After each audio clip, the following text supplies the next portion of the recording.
Hello there, survivors. Side Hustle Survivalist here today. Hey, I got another one for you today.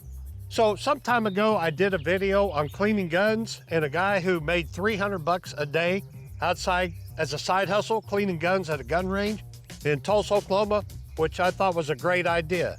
So I talked about that. I showed what he did and everything. And I had a couple commenters back in the comments saying, hey, that's a great idea, but how do you clean a gun? Can you show how to clean a gun? So that's what I'm going to do today. I'm going to break it down, show you how to clean a gun. I'm just going to do a Taurus 9mm, and it can relate to all different types of calibers and everything. Well, I'm going to show you the stuff that you need to get started, or the stuff you need to clean your own weapons and everything. And I'm sure everybody has a certain way of doing it. So this is my way of cleaning a gun, to make a weapon, to make sure that, it still fires the next time I use it. So the very first thing you do, safety, all right? So you take your weapon, drop your magazine out of it, clear the chamber. I visually inspect to make sure you don't turn the gun around, look down the barrel, all right? That's amateur stuff. You visually inspect to make sure that the gun is empty. The weapon, whatever it may be, okay? Now, with this Taurus, the way that this one works is that it has two little knobs here on the side to take the slide off. So the first thing I do, I dry fire it, okay? I kind of put it up against my belly. I got plenty of that. And I pull back, I release those knobs, and I pull the slide off. It comes out into these two different deals. All right, so this is all, the handle is all one system.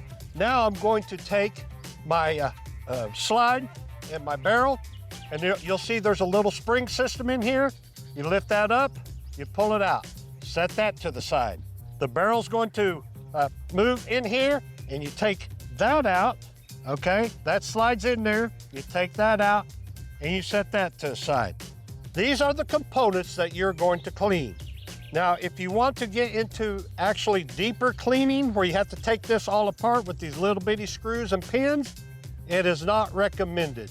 That is recommended if you take it to an actual gunsmith, that they can do the deep cleaning. But what I'm going to show you here today will keep your weapon working properly for years and years and years, okay? Now, I'm going to set these down here. I'm going to come over to the camera. We're going to get an up close and personal so you can see what I'm doing with my hands, and you'll hear me talking in the background. So here we go. Okay, ladies and gentlemen, we have that kind of set up. You'll see my hands working down here, but first let me kind of go over some of the stuff that you might want to have. So this is something I purchased at Academy, and it's a gun cleaning kit. It's by Redfield, but any like Cabela's, Bass Pro, Academy has any type of gun cleaning kits that you want to get. So you want to get you a gun cleaning kit. And this one is made for it's a 40-piece set. It's made for many different calibers. But today we're just going to be concentrating on the 9mm, okay? Now, the other thing is you're going to get you some gun oil. And then I'm a big proponent of Hops solvent. I want to show you that. Solvent, this is what you're going to clean with first. And then some good old Q-tips. With that, whenever you go and get your gun cleaning kit, you'll get gun cleaning patches. And this is the bulk cotton. And so you want to use cotton. And then I just set them off to the side here so you can use them. I have a couple rags. I put a rag down on my table to set my weapon down on. And then I have some pipe cleaners. And you can get pipe cleaners, and these will be what we use to get to the real tight spots. And a toothbrush. That comes with the gun cleaning kit. Toothbrush. And then I also purchased these wooden Q-tips on wooden sticks to be able to have a little leverage. So that is my gun cleaning process. Okay, so the first thing that we're going to do is that we're going to go down the line. There's no certain way. You can start wherever you want to. But this is the spring that allows your slide to go back and forth. And I'm going to visually inspect that, okay? Now, some of the weapons you have, I think the Berettas, I'm not sure, put it in the comments, but the spring does come off of the Berettas. This one, the spring does not come off.